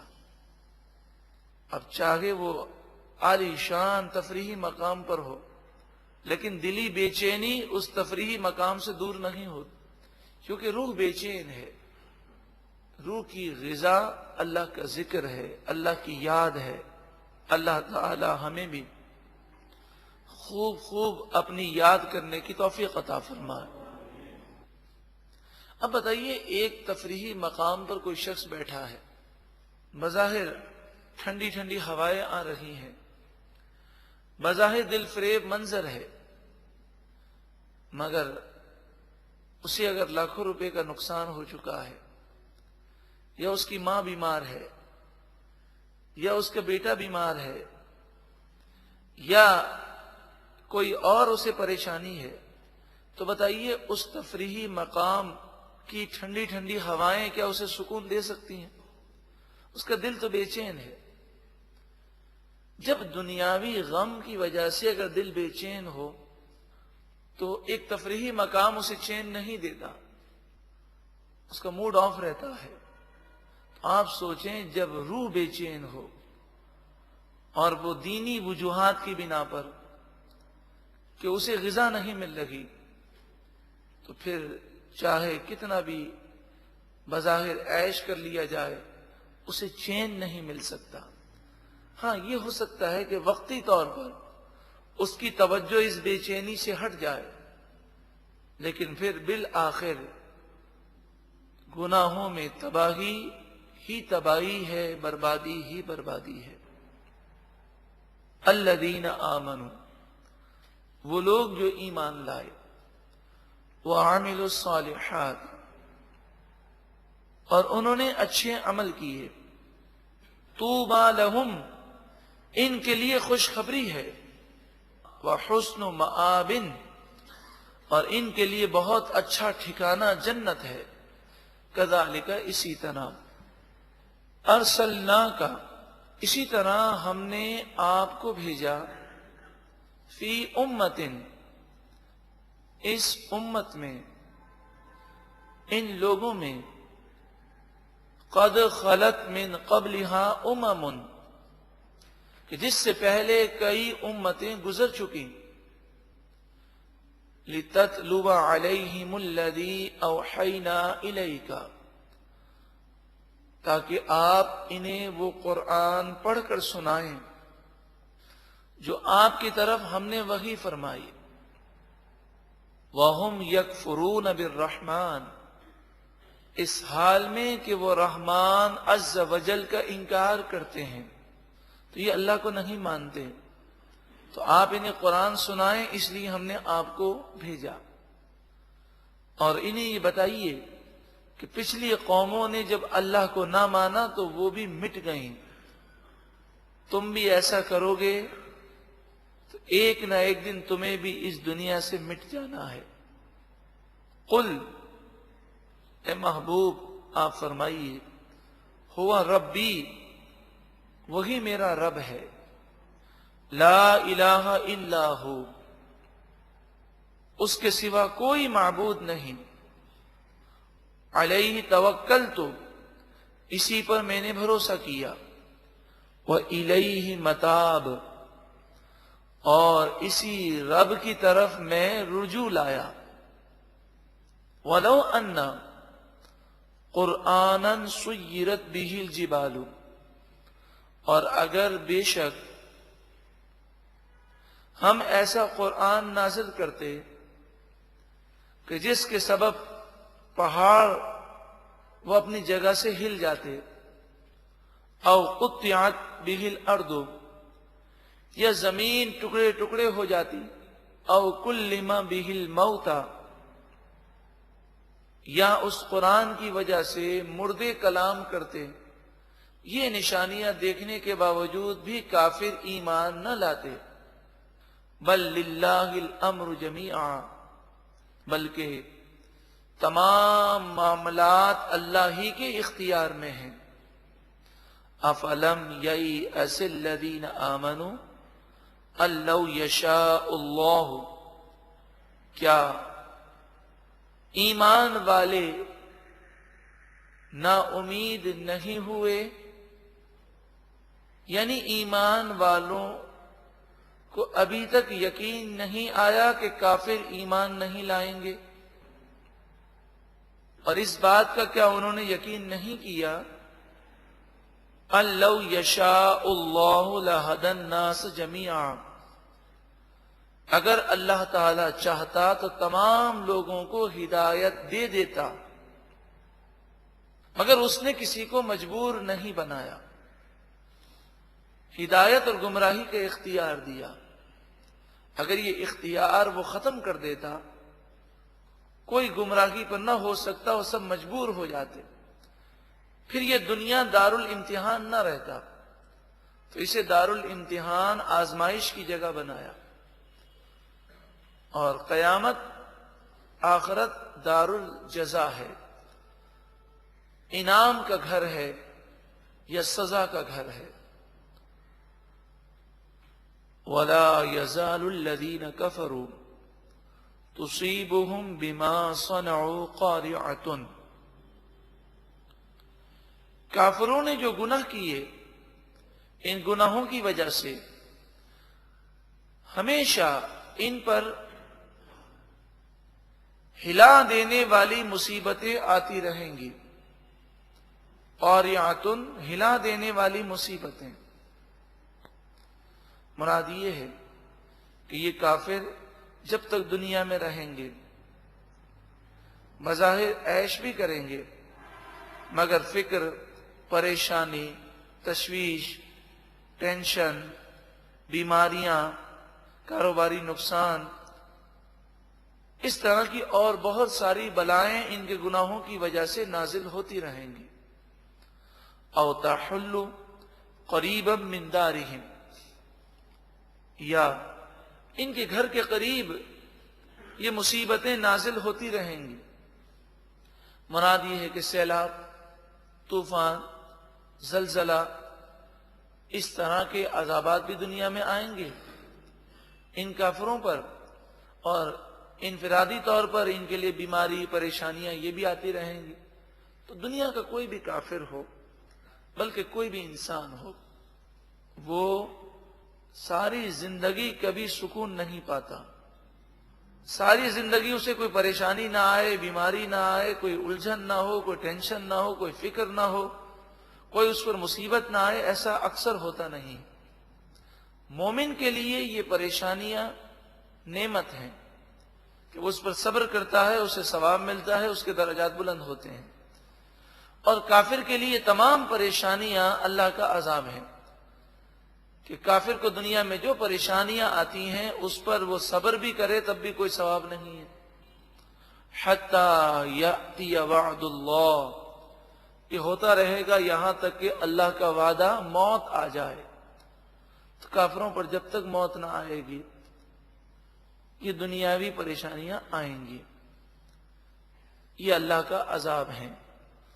ان اللہ لا یخلف المیعاد، بے شک اللہ تعالی وعدے کے خلاف نہیں کرتا، جو اللہ تعالی نے فرمایا وہی ہوگا.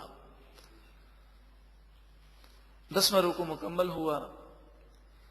اس میں جہاں ان باتوں کا بیان ہے کہ کفار اس قدر ضدی ہیں کہ کیسی ہی نشانیاں انہیں دکھا دی جائیں وہ ایمان نہیں لائیں گے، وہاں اس بات کا بھی بیان ہے کہ بما صنعوا، کافر جو گناہ کرتے ہیں اس کی وجہ سے دنیا میں ان کے لیے پریشانیاں آتی ہیں. اسی کے تحت یہ بھی سمجھ لیجئے کہ مومن جو گناہ کرتا ہے اس کی وجہ سے اسے بھی دنیا میں پریشانیاں آتی ہیں. تو پریشانیاں اکثر گناہوں کی وجہ سے آتی ہیں. بس مومن اور مسلمان پر یہ احسان ہے کہ وہ پریشانیاں جو اس پر آتی ہیں وہ توبہ کر لے اور گناہوں سے وہ باز آ جائے تو اللہ تعالیٰ اس کی مشکلات کو آسان فرماتا ہے، اور ان مشکلات پر وہ صبر کرے تب اسے ثواب بھی ملتا ہے، اس کے گناہ بھی مٹائے جاتے ہیں.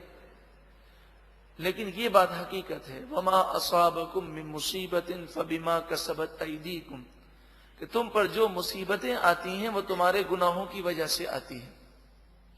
جو یہ چاہتا ہو کہ میں حقیقی سکون اور چین پالوں، اسے چاہیے کہ وہ گناہوں سے سچی پکی توبہ کر لے. اللہ تعالی ہم سب کو عمل کی توفیق اور سعادت عطا فرمائے. وَلَقَدِ اسْتُهْزِئَ بِرُسُلٍ مِّن قَبْلِكَ، اور بے شک آپ سے پہلے رسولوں کا بھی مذاق اڑایا گیا، ان کی توہین کی گئی. فَأَمْلَيْتُ لِلَّذِينَ كَفَرُوا، پس میں نے کافروں کو مہلت دی. کسی کو 50 سال، کسی کو 100 سال، کسی کو 200 سال، کسی کو 500 سال، کسی کو 950 سال، اور بعض کافروں کو 2,000 سال تک مہلت دی گئی. چونکہ بڑی لمبی لمبی عمریں پہلے ہوئی ہیں، تو اگر کوئی یہ خیال کرتا ہے کہ یہ کافر جو اللہ کے نافرمان ہیں، حضور کے بے ادب ہیں، تو ان پر عذاب کیوں نہیں آتا؟ آپ ذرا سوچیں کہ انہیں جو مہلت دی جا رہی ہے وہ پچھلی قوموں کے مقابلے میں تو بہت کم ہے.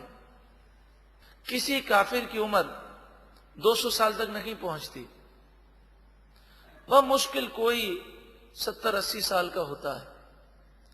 پھر تو مرنا ہے اور قبر و آخرت کے عذاب اٹھانے ہیں. اور جہاں تک تعلق ہے دنیا کے اندر، تو جس طرح یہ مسلمانوں پہ ظلم کر رہے ہیں تو انہیں بھی سکون کہاں حاصل ہے، انہیں چین نہیں ہے. دن بدن ذہنی ٹینشن کا شکار ہو کر اپنے آپ کو پریشان کیے ہوئے ہیں.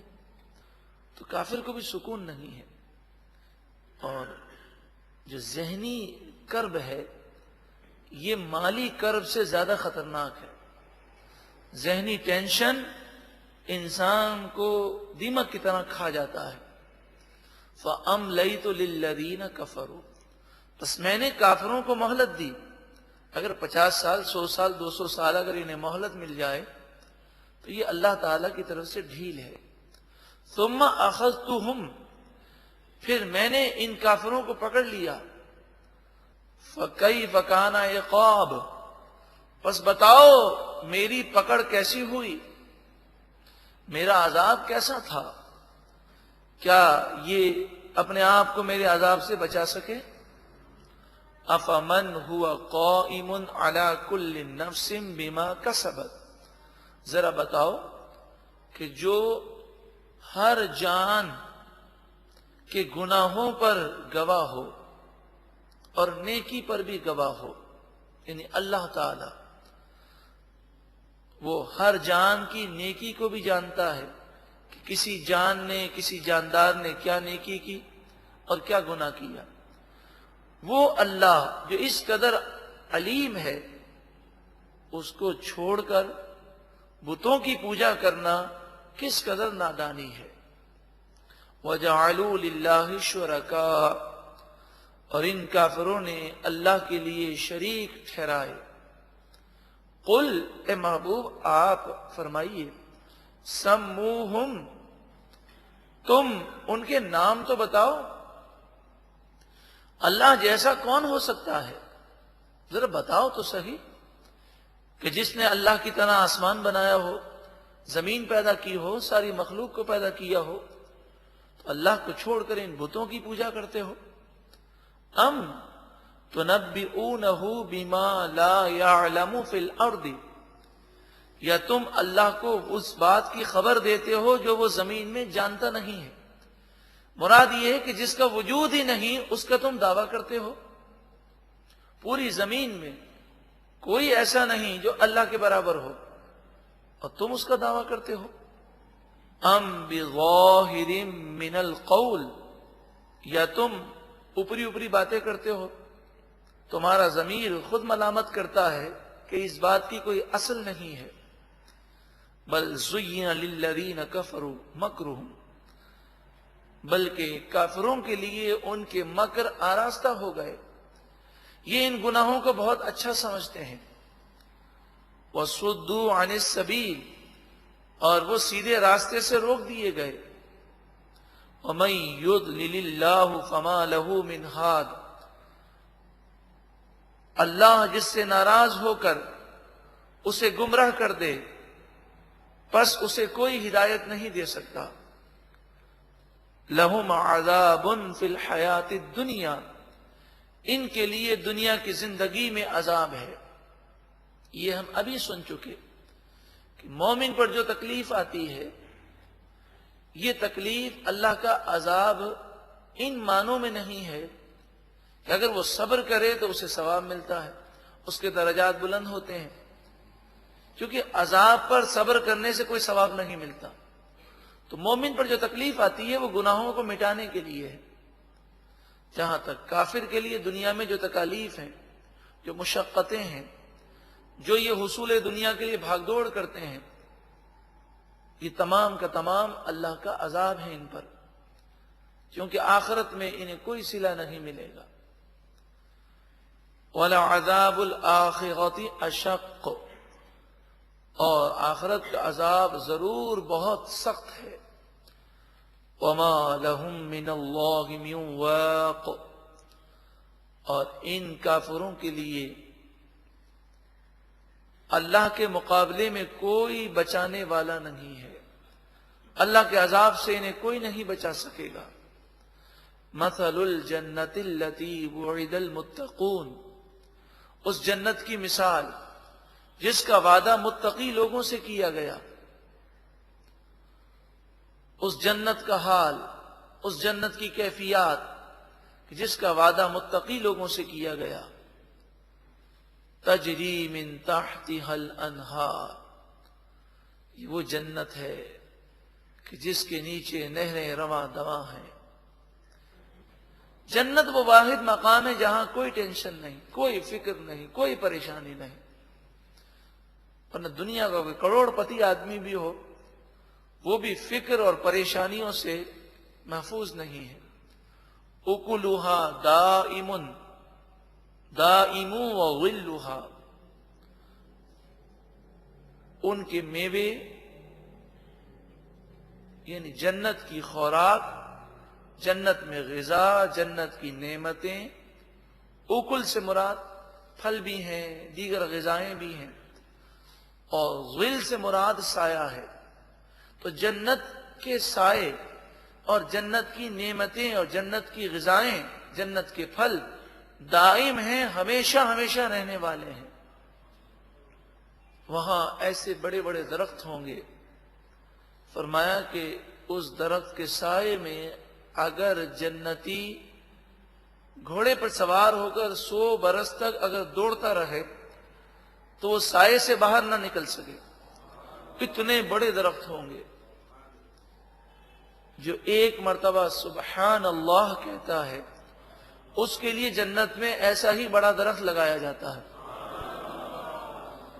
اب یہاں تو ہم سبحان اللہ، الحمدللہ، اللہ اکبر یہ کلمات کہنے میں شاید اتنی کوشش نہ کریں، لیکن یہ بات یاد رکھ لیجئے کہ جنت میں جو بھی گیا اسے اس بات پر حسرت ضرور ہوگی کہ اگر کوئی لمحہ اس نے اللہ کے ذکر کے بغیر اور اللہ کی یاد کے بغیر گزارا ہوگا تو اسے افسوس ضرور ہوگا. مثلا ایک سبحان اللہ پر ایک درخت لگ جاتا ہے تو وہ یہ خیال کرے گا کہ یہ مجھے 1000 درخت ملے جنت میں، اگر میں زیادہ کہتا تو مجھے 1,00,000 درخت مل جاتے. تو وہاں جنت میں پہنچنے کے باوجود بھی وقت کو ضائع کرنے کا افسوس ضرور ہوگا. ایک مرتبہ محبت کے ساتھ کہیے سبحان اللہ. اللہ تبارک و تعالی اس سبحان اللہ کی برکتوں سے ایسا مالا مال فرمائے کہ جنت بھی عطا فرمائے اور جنتی درخت بھی عطا فرمائے. تلک عقبی الذین اتقوا، یہ ان لوگوں کا انجام ہے جنہوں نے تقوی اختیار کیا، گناہوں سے اپنے آپ کو محفوظ رکھا. وعقبی الکافرین النار، اور کافروں کا انجام جہنم کی آگ ہے. والذین آتیناہم الکتاب یفرحون بما انزل الیک، وہ لوگ جنہیں ہم نے کتاب یعنی قرآن مجید فرقان حمید عطا کیا، یفرحون وہ خوشیاں مناتے ہیں، بما انزل الیک اس قرآن پاک پر جو ہے محبوب آپ کی طرف نازل کیا گیا. یقیناً یہ اللہ تعالی کی بہت بڑی نعمت ہے کہ ہمیں وہ پیارا کلام عطا فرمایا جو ہمارے دل کے زنگ کو دور کر دیتا ہے، دل کو منور کر دیتا ہے، جو ہمیں گمراہی سے بچانے والا اور جنت میں لے جانے والا ہے. وَمِنَ الْأَحْزَابِ مَن يُنْكِرُ بَعْضَهُ، اور بعض گروہ ایسے ہیں کہ جو اس کتاب کا ایک حصہ نہیں مانتے، یعنی اس قرآن کا انکار کرتے ہیں. ایک آیت کا انکار یہ بھی کفر ہے اور پورے قرآن کا انکار یہ بھی کفر ہے. قل اے محبوب آپ فرمائیے، انما امرت ان اعبد اللہ ولا اشرک بہ، مجھے تو یہی حکم ہے کہ اللہ کی بندگی کروں اور اس کا شریک نہ ٹھہراؤں. الیہ ادعو، میں تمہیں اللہ کی طرف بلاتا ہوں. وَإِلَيْهِ مَآبْ، اور اللہ ہی کی طرف میں رجوع کرتا ہوں. وَكَذَلِكَ، اور اسی طرح أَنزَلْنَاهُ حُكْمًا عَرَبِيًّا، ہم نے عربی حکم کو نازل کیا. عربی حکم سے مراد قرآن پاک ہے. قرآن پاک کا ایک نام حکم بھی ہے. حکم ان معنوں میں کہ اس قرآن پاک میں اللہ کی طرف سے احکام دیے گئے ہیں، حکم دیے گئے ہیں. دوسری بات یہ کہ اس قرآن پر ایمان لانے کا اللہ نے حکم دیا، اس مناسبت سے اسے حکم کہتے ہیں۔ وَلَئِنِ اتَّبَعْتَ أَهْوَاءَهُمْ بَعْدَ مَا جَاءَكَ مِنَ الْعِلْمِ، اے لوگوں اگر تمہارے پاس علم آ گیا اس کے بعد تم نے کافروں کی خواہشات کی پیروی کی اور ان کی باتیں سن کر ان کے مطابق تم نے عمل کیا، یعنی قرآن کو چھوڑ کر یہود و نصارہ یا دیگر کافروں کی باتیں سن کر ان کے مطابق تم نے عمل کیا، ان کی باتیں مانی، مَا لَكَ مِنَ اللَّهِ مِن وَلِيٍّ وَلَا وَاقٍ، تو تمہیں اللہ کے عذاب سے بچانے والا نہ کوئی دوست ہوگا اور نہ کوئی نجات دینے والا مددگار ہوگا۔ شریعت کو چھوڑ کر اگر یہود و نصارہ کفار کے رسم و رواج، ان کی تہذیب یا ان کی باتوں پر عمل کریں تو وہ تباہی ہے۔ 11واں رکوع مکمل ہوا۔ اللہ تعالی ہمیں قرآن مجید فرقان حمید جو حکم عربی ہے اس کو سمجھنے اور اس پر عمل کرنے کی اللہ تعالی ہم سب کو توفیق عطا فرمائے۔ اب 13ویں پارے کے 12ویں رکوع میں ایک اعتراض کا جواب دیا جا رہا ہے۔ یہ بات تو ہم جانتے ہیں کہ انبیاء علیہم الصلاۃ والسلام بشر ہوتے ہیں، لیکن اللہ تبارک و تعالی ان پر کرم فرماتا ہے اور انہیں اس طرح تخلیق فرماتا ہے کہ وہ گناہ نہیں کر سکتے، معصوم ہوتے ہیں۔ بظاہر دیکھنے میں ان کی صورت بشر جیسی ہے، مگر اللہ تعالیٰ انہیں مقام، مرتبہ، طاقت و قوت وہ عطا فرماتا ہے کہ وہ ساری بشریت سے بھی بلند و بالا ہوتے ہیں، وہ افضل البشر ہوتے ہیں، خیر البشر ہوتے ہیں۔ ان کی بشریت اور ہماری بشریت میں کوئی مناسبت ہی نہیں ہے۔ تو اکثر ایسا ہوا کہ کافروں نے انبیاء کے ظاہری جسم کو دیکھا اور انہوں نے یہ خیال کیا کہ ان کی 2 آنکھیں ہیں، ہماری بھی 2 آنکھیں ہیں، ان کے 2 کان ہیں، ہمارے بھی 2 کان ہیں، تو پھر یہ ہمارے جیسے ہوئے۔ انہوں نے انبیاء کو اپنے جیسا سمجھا۔ تو جگہ جگہ قرآن پاک میں بتایا گیا کہ وہ دیکھنے میں بشریت میں تو ایک جیسے ہیں، مگر مقام و مرتبے اور طاقت و قوت کے اعتبار سے تم میں اور ان میں بہت بڑا فرق ہے۔ تو وہ اس وجہ سے گمراہ ہوئے کہ انہوں نے اعتراض کیا کہ جب ان کی بھی 2 آنکھیں ہیں، ہماری بھی 2 آنکھیں ہیں، تو انہیں جبریل نظر آتے ہیں، ہمیں نظر کیوں نہیں آتے؟ یہ اللہ کے کلام کو سن لیتے ہیں، ہمارے بھی 2 کان ہیں، ہم کیوں نہیں سنتے؟ تو انہوں نے نبی کے برابر اپنے آپ کو سمجھا، اور جو اپنے جیسا بشر نبی کو سمجھے تو یہ گمراہی ہے۔ اسی گمراہی کی وجہ سے کافر ایمان لانے سے محروم رہے۔ پھر دوسرا یہ اعتراض کرتے کہ یہ کیسے رسول ہیں، کیسے نبی ہیں کہ انہوں نے نکاح بھی کیا، ان کی اولاد بھی ہے، دنیاوی معاملات بھی وہ حل کرتے ہیں۔ تو فرمایا گیا کہ اس سے پہلے جو رسول بھیجے گئے وہ بھی نکاح بھی انہوں نے فرمائے ہیں، دنیاوی معاملات بھی حل کیے ہیں۔ اصل میں بات یہ ہے کہ نبی اور رسول کی زندگی ہمارے لیے نمونہ ہوتی ہے، ہمارے لیے سیمپل ہوتی ہے، ہمارے لیے مثال ہوتی ہے، تاکہ ہم اس زندگی کے مطابق اپنی زندگی بسر کریں۔ اگر وہ نکاح نہ کریں، اگر وہ دنیاوی معاملات کو حل نہ کریں، وہ بزنس نہ کریں، وہ نہ کھائیں نہ پئیں نہ سوئیں، تو اب بتائیے کھانے کے لیے، پینے کے لیے، سونے کے لیے، نکاح کے معاملات کے لیے، گھر بار چلانے کے لیے، بزنس کرنے کے لیے ہم کہاں سے رہنمائی حاصل کریں گے؟ لَقَدْ كَانَ لَكُمْ فِي رَسُولِ اللَّهِ أُسْوَةٌ حَسَنَةٌ، رسول اللہ صلی اللہ علیہ وآلہ وسلم کی زندگی میں تمہارے لیے بہترین نمونہ ہے، آپ کی زندگی تمہارے لیے ایک مثال ہے۔ نبی اکرم صلی اللہ علیہ وآلہ وسلم آپ نے اپنی طاقت کا اظہار بھی کیا اور لوگوں کے لیے مثال بن کر دکھایا بھی۔ جیسے اس کی ایک مشہور مثال ہم یہ دیتے ہیں کہ نبی اکرم صلی اللہ علیہ وآلہ وسلم 2 دن سے بھوکے ہیں، یا 3 دن سے آپ نے کھانا نہیں کھایا، تو بھوک کے آثار چہرے پر نظر آ رہے ہیں، پیٹ پر آپ نے 3 پتھر باندھے ہوئے ہیں، یہ لوگوں کے لیے مثال ہے کہ کیسے بھی حالات ہوں تمہیں دین پر ثابت قدم رہنا ہے. اور دوسری طرف دیکھیں تو نبی اکرم صلی اللہ علیہ وآلہ وسلم، امام بخاری علیہ رحمہ لکھتے ہیں کہ آپ صوم وصال رکھتے. صوم وصال کے معنی یہ ہیں کہ نہ سحری کرتے نہ افطار کرتے، مسلسل روزے رکھتے 2 مہینے 3 مہینے تک، اور آپ پر کوئی بھوک کے آثار نہ ہوتے. وہ مثال کے لیے نہیں، وہ اپنی طاقت کے اظہار کے لیے. مثال تو وہ ہے کہ 3 دن کی بھوک ہے تو پیٹ پر پتھر ہے، یہ ہمارے لیے مثال ہے. اور کوئی اپنے جیسا بشر نہ سمجھے ان کے مقام و مرتبے اور ان کی طاقت، تو اپنی طاقت کا اظہار آپ نے اس طرح کیا کہ 3 مہینے کے روزے. اب صحابہ کرام کی عادت کریمہ کہ جو حضور کرتے وہ ان کی ادا کو ادا کرتے. صحابہ کرام نے جب اطلاع ملی کہ حضور 2 مہینے سے روزے سے ہیں، 2.5 مہینے سے روزے سے ہیں، تو صحابہ نے بھی روزے رکھنے شروع کر دی. 4-5 دن ہوئے، نہ سحری کیا نہ افطار کیا، مسلسل.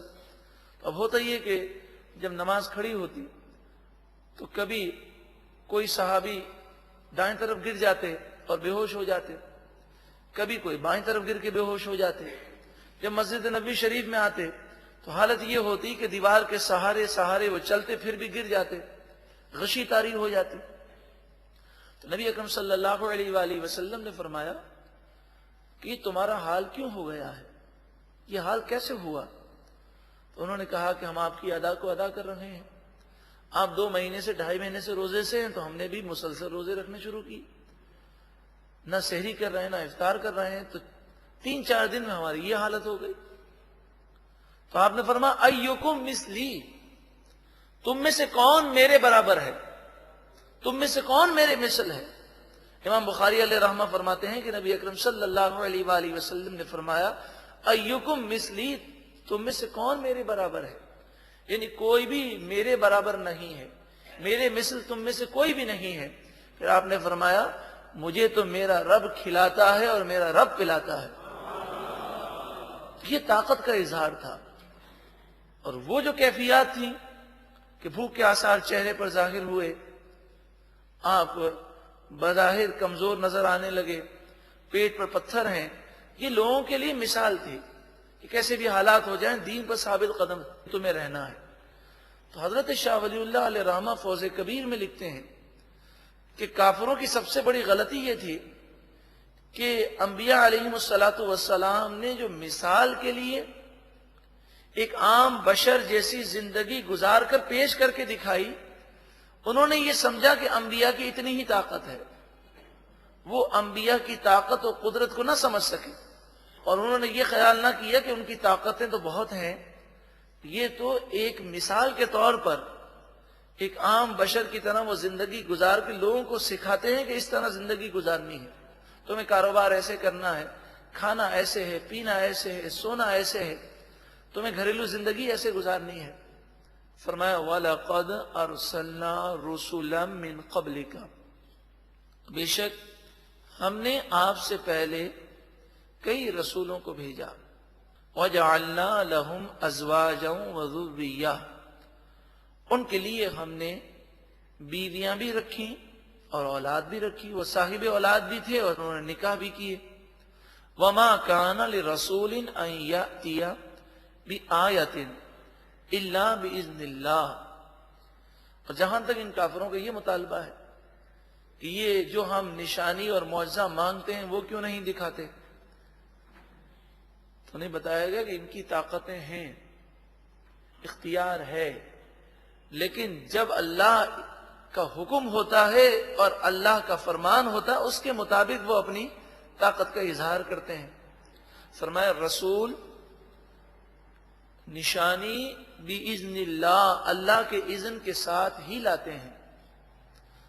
جیسا اللہ کا حکم ہوتا ہے ویسا وہ نشانی اور معجزے کا اظہار کرتے ہیں. لِكُلِّ أَجَلٍ کتاب، ہر موت کے لیے لکھا ہوا ہے، یعنی ہر ایک کی موت کا وقت مقرر ہے. يَمْحُ اللَّهُ مَا يَشَاءُ وَيُثْبِتُ، یمحو اللہ، اللہ تعالیٰ مٹا دیتا ہے، ما یشاء، جو وہ چاہتا ہے، ویثبت، اور وہ جسے چاہتا ہے ثابت رکھتا ہے۔ اس کی مراد میں کئی اقوال ہیں۔ ایک قول یہ ہے کہ اس سے مراد یہ ہے کہ جب بندہ اللہ کی بارگاہ میں توبہ کرتا ہے تو اللہ تعالیٰ اس کے سارے گناہوں کو بخش دیتا ہے، اور جب بندہ توبہ نہیں کرتا، گناہ کرتا ہے، تو گناہوں کی وجہ سے اس کے لیے جہنم ہوتی ہے۔ لیکن جس پر اللہ تعالیٰ کرم فرماتا ہے، اس کے جتنے گناہ چاہتا ہے اللہ تعالیٰ مٹا دیتا ہے۔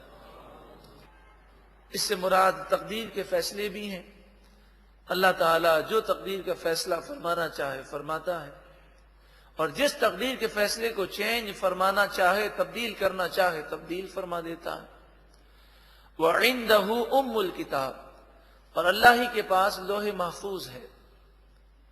وَإِمَّا نُرِيَنَّكَ بَعْدَ الَّذِي نَعِدُهُمْ، اور بے شک جس عذاب کا وعدہ ہم ان کافروں سے کر رہے ہیں، ہم چاہیں تو وہ عذاب اے محبوب آپ کو دکھا دیں۔ مراد یہ کہ آپ کے وصال سے پہلے ان کافروں پر یہ عذاب آ جائے۔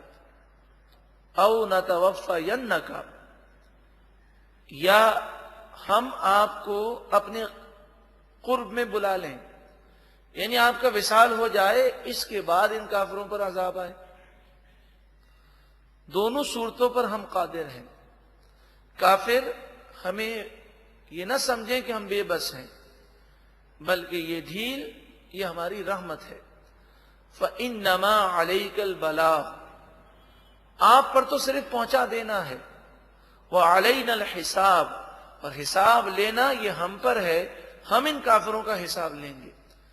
اَوَلَمْ يَرَوْا، کیا ان کافروں نے نہ دیکھا، أَنَّا نَأْتِي الْأَرْضَ نَنْقُصُهَا مِنْ أَطْرَافِهَا، کہ ہم ان کی آبادیوں کو زمین کے چاروں طرف سے گھٹا رہے ہیں، یعنی اسلام پھیل رہا ہے، کفار مسلمان ہو رہے ہیں، اس طرح کافروں کی آبادیاں گھٹ رہی ہیں۔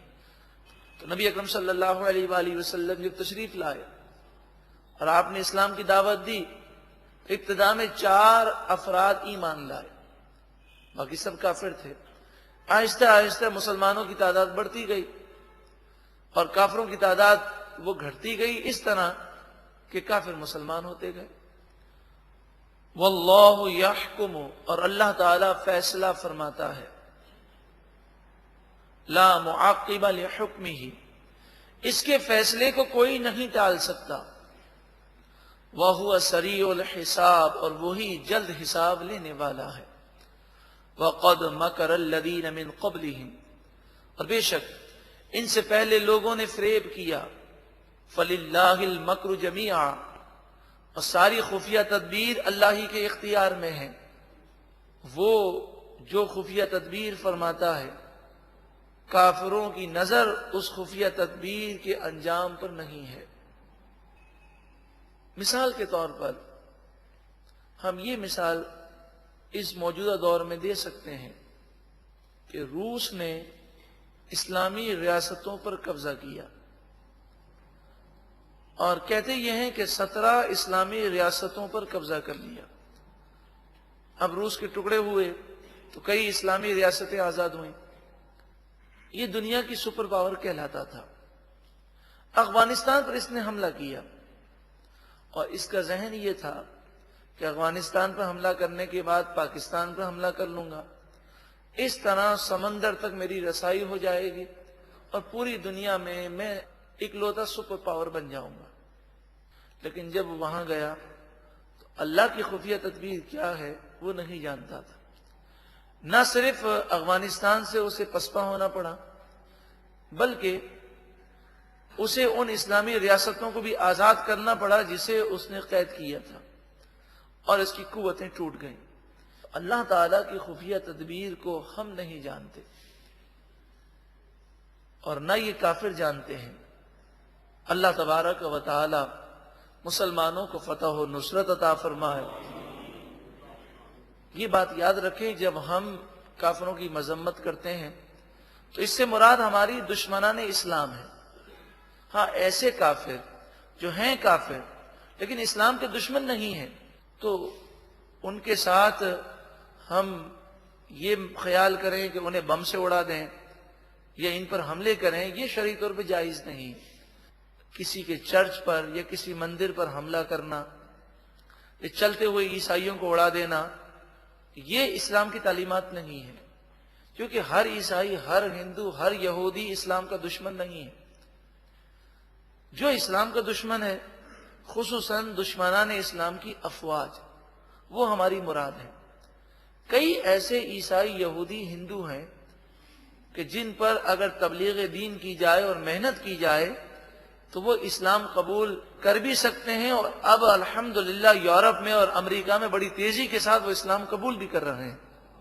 اور یہ بھی اللہ تعالیٰ کی خفیہ تدبیر ہے کہ انہوں نے جتنا اسلام کو بدنام کرنے کی کوشش کی، اتنا ہی لوگوں میں ایک جستجو پیدا ہوئی، اور آج یورپ کے لوگ قرآن کو پڑھتے ہیں، اسلام کو سمجھتے ہیں، اور الحمدللہ بڑی تیزی کے ساتھ یورپ میں، امریکہ میں، خصوصاً ان ممالک میں جہاں سرکار دو عالم صلی اللہ علیہ وآلہ وسلم کی بے ادبی اخبارات میں شائع کی گئی، ان ممالک میں کہتے ہیں اسلام کے بڑھنے کی شرح 3 سے 4 گنا تک وہ ترقی کر گئی۔ یعلم ما تکسب کل نفس، اللہ تبارک و تعالی جانتا ہے ہر جان جو کماتی ہے، جو نیکی کرتی ہے، جو گناہ کرتی ہے۔ وَسَيَعْلَمُ الْكُفَّارُ، اور ان قریب کافر جان لیں گے، لمن عقبی الدار، کہ کس کے لیے تباہی کا گھر ہے، کس کے لیے برا انجام ہے۔ وَيَقُولُ الَّذِينَ كَفَرُوا لَسْتَ مُرْسَلًا، اور کافر کہتے ہیں کہ آپ رسول نہیں ہیں، نعوذ باللہ من ذالک، آپ کو نہیں بھیجا گیا۔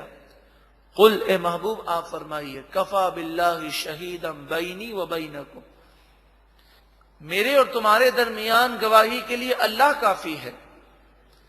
ومن عندہ علم الکتاب، اور وہ لوگ بھی گواہی کے لیے کافی ہیں جن کے پاس کتاب کا علم ہے، یعنی توریت، انجیل، زبور کے جاننے والے منصف مزاج، کہ جو سچی بات بتاتے ہیں وہ بھی بتائیں گے کہ یہ نبی آخر الزمان سچے نبی ہیں صلی اللہ علیہ وسلم۔ سورہ رعد مکمل ہوئی۔